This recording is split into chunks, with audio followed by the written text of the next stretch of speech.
नमस्कार। Study classes में आपका स्वागत है। तो आज हम कक्षा 6 सामाजिक अध्ययन के बारे में देखेंगे। सामाजिक अध्ययन के अंतर्गत हमारा एक पुस्तक है जिसका नाम है हमारे अतीत। इसमें आज हम यूनिट 8 यानी अध्याय 8 को देखेंगे जिसका नाम है अशोक, एक अनोखा सम्राट जिसने युद्ध का त्याग किया। इससे पहले की वीडियोज़ में हम अध्याय 7 तक देख चुके हैं।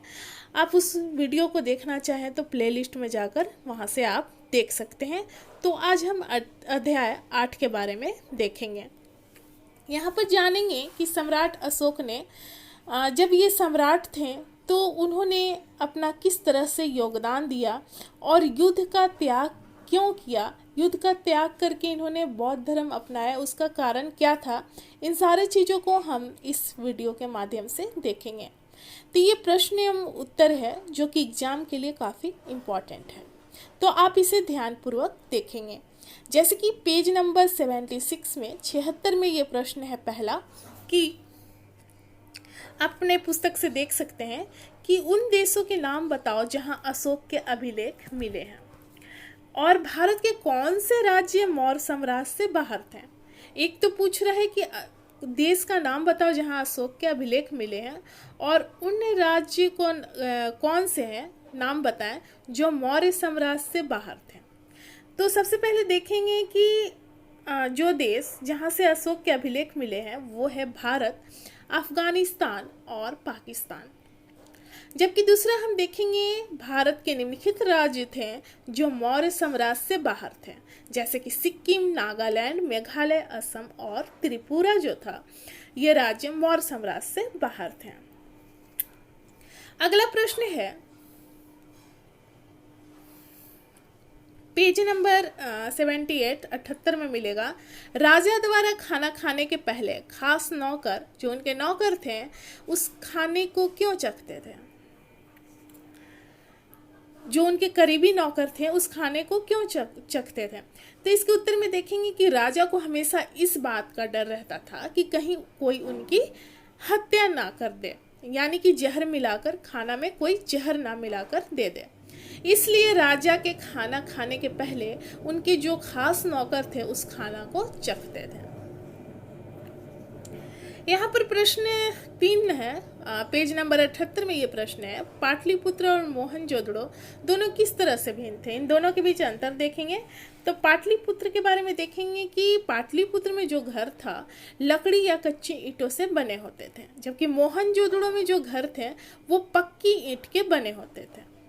पाटलिपुत्र में घर जो था 2 या 3 मंजिल वाले होते थे, जबकि मोहनजोदड़ो में घर 1 या 2 मंजिल वाले होते थे।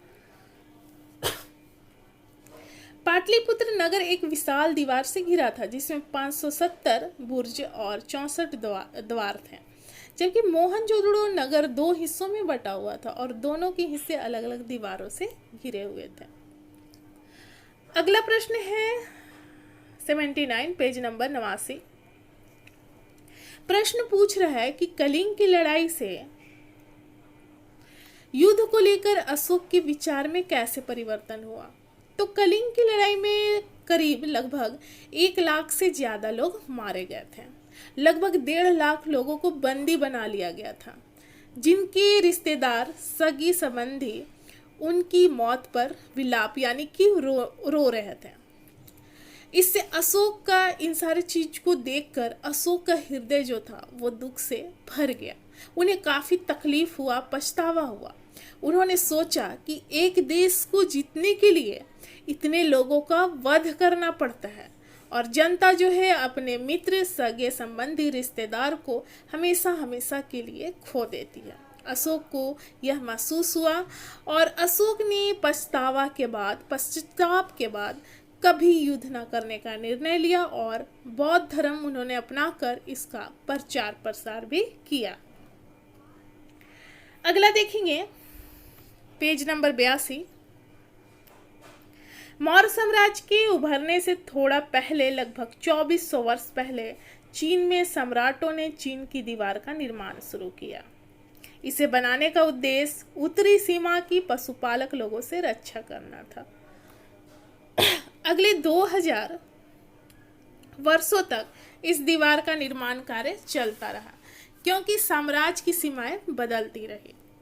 यह दीवार लगभग 6400 किलोमीटर सॉरी इसकी लंबाई जो है वो है 6400 किलोमीटर है और यह पत्थर और ईंट से बनी हुई है।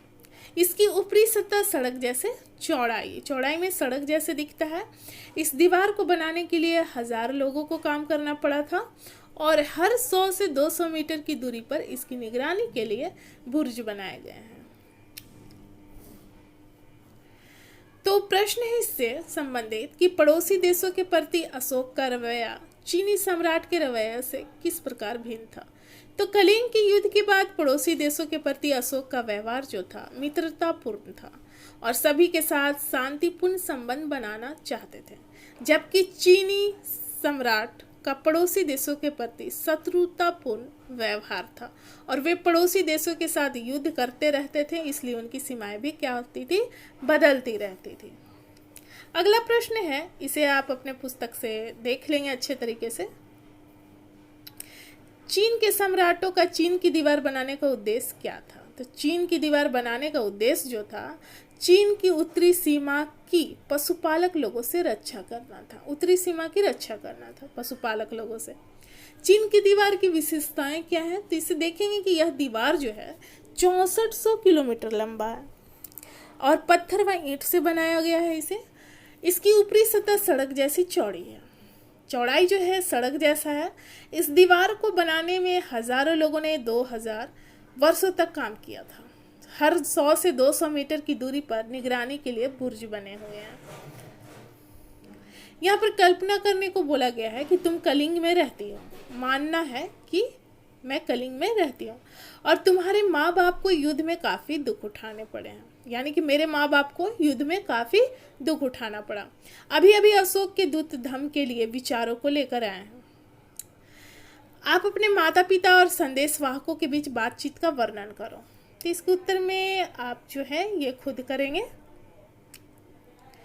अपने माता पिता और संदेश जो लाए हैं उनके बीच क्या बातचीत हुई, इसका वर्णन आप खुद करेंगे। ठीक है। पाठ्य पुस्तक यानी अभ्यास प्रश्न है, मौर्य साम्राज्य में विभिन्न काम धंधे में लगे हुए लोगों की सूची बनाएं। तो जो लोग थे काम धंधों में लगे लोग थे, वो सरकारी अधिकारी थे, किसान थे, पशुपालक थे, शिल्पकार, व्यापारी, संदेशवाहक, जासूस, फल फूल संग्राहक और शिकारी थे। रिक्त स्थानों के भरने के लिए यहाँ पर बोला गया है, जहाँ पर सम्राट का सीधा शासन था वहाँ अधिकारी जो थे क्या वसूलते थे, कर वसूलते थे। ख नंबर है, राजकुमारों को अक्सर प्रांतों में गवर्नर यानी राज्यपाल के रूप में भेजा जाता था, उनको प्रांतों में भेजा जाता था। मौर्य शासक आवागमन के लिए महत्वपूर्ण रिक्त स्थान, तो यहाँ पर हो जाएगा मार्ग और नदियों पर नियंत्रण रखने का प्रयास करते थे।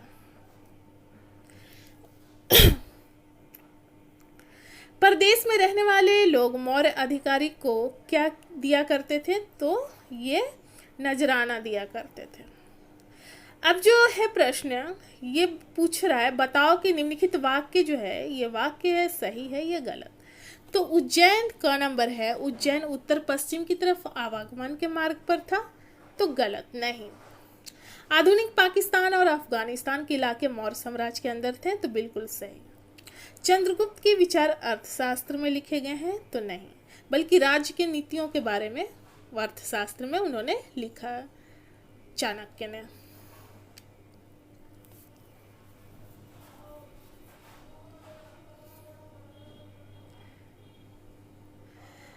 कलिंग बंगाल का प्राचीन नाम था, तो नहीं, गलत हो जाएगा। अशोक के ज्यादातर अभिलेख ब्राह्मी लिपि में हैं, तो बिल्कुल सही। अशोक के ज्यादातर अभिलेख हैं वो ब्राह्मी लिपि में हैं। प्रश्न है, उन समस्याओं की सूची बनाओ जिनका समाधान अशोक धम्म द्वारा करना चाहते थे। तो जो समस्याएं थी वो थी अलग अलग धर्म को मानने वाले लोगों के बीच आपसी टकराव, जानवरों की बलि और दासों और नौकरों के साथ क्रूर व्यवहार, परिवार और पड़ोसी के बीच झगड़े, ये समस्याएं थी। तो इसका समाधान जो था अशोक धम्म द्वारा करना चाहते थे। अगला प्रश्न है, धम्म के प्रचार के लिए अशोक ने किन साधनों का प्रयोग किया? तो इसके प्रचार के लिए अशोक ने धम्म महामात्य की नियुक्ति की। दूसरा नंबर, विदेशों में धम्म प्रचारक और प्रतिनिधि को भेजा ताकि धम्म का प्रचार प्रसार हो विदेश में। अशोक ने अपने संदेश को कई स्थान में शिलालेख पर खुदवाए, यानी कि उन्होंने अपना संदेश को पत्थरों पर खुदवाया, शिला पर खुदवाया। कुछ अधिकारियों को नियुक्त किया जो राजा के संदेश को उन लोगों को पढ़कर सुनाते थे, यानी कि जो अधिकारी थे वो राजा के संदेश को खुद उन लोगों को पढ़कर सुनाते थे। प्रश्न है अगला 6 नंबर, तुम्हारे अनुसार दासों और नौकरों के साथ बुरा व्यवहार क्यों किया जाता होगा? क्या तुम्हें ऐसा लगता है कि सम्राट के आदेशों से उनकी स्थिति में सुधार हुआ होगा? अपने जवाब के लिए कारण बताओ। तो इसके उत्तर में हम देखेंगे कि दासों के साथ बुरा व्यवहार किया जाता था क्योंकि वे प्रायः युद्ध में बंदी बनाकर लाए जाते थे या खरीदे हुए स्त्री पुरुष होते थे। वे इनका स्थान वर्ण व्यवस्था से सबसे नीचा होता था। वर्ण व्यवस्था में चारों वर्णों में सबसे नीचा होता था। इनकी समस्याओं के निराकरण हेतु कोई भी संगठन नहीं थी, ना सामाजिक संगठन थी ना राजनीतिक संगठन। सम्राट अशोक के आदेशों से दासों की स्थिति में सुधार जरूर हुआ क्योंकि धम्म के द्वारा दासों की समस्याओं को दूर करने का प्रयास किया गया था। अशोक ने धम्म के द्वारा इन दासों की समस्याओं का दूर करने का प्रयास किया।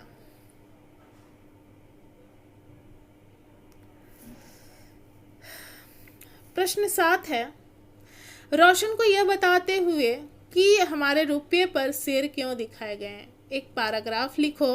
कम से कम एक और चीज का नाम लो जिस पर इन्हीं शेरों के चित्र बने हैं। तो हम उत्तर में देखेंगे कि हमारे रुपये पर बने शेर चित्र का ऐतिहासिक महत्व है। सम्राट अशोक के शासनकाल के दौरान 4 शेर की मूर्ति बनाई गई और फिर उन्हें सारनाथ में एक विशाल स्तंभ पर स्थापित किया गया। यह अशोक के समय। यह चित्र हम रुपये सिक्कों के अतिरिक्त भारत सरकार के द्वारा, यानी कि रुपये सिक्के के अलावा ये जो शेर है इसे हम भारत सरकार के द्वारा किए जाने वाले सभी दस्तावेज, अंतर्देशीय पत्रों तथा स्टैम्प पेपर पर भी देखते हैं। सिक्कों के अलावा हम अंतर्देशीय पत्र तथा स्टैम्प पेपर पर भी देखते हैं।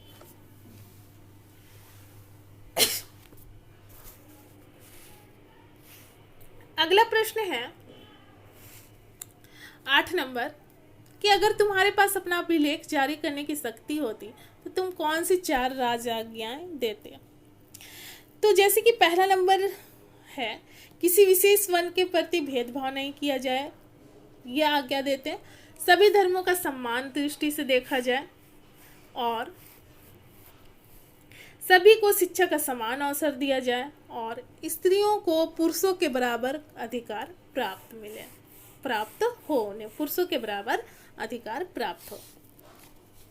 तो यहाँ पर प्रश्न और उत्तर जो था समाप्त होता है। मिलते हैं अगले वीडियो में। धन्यवाद।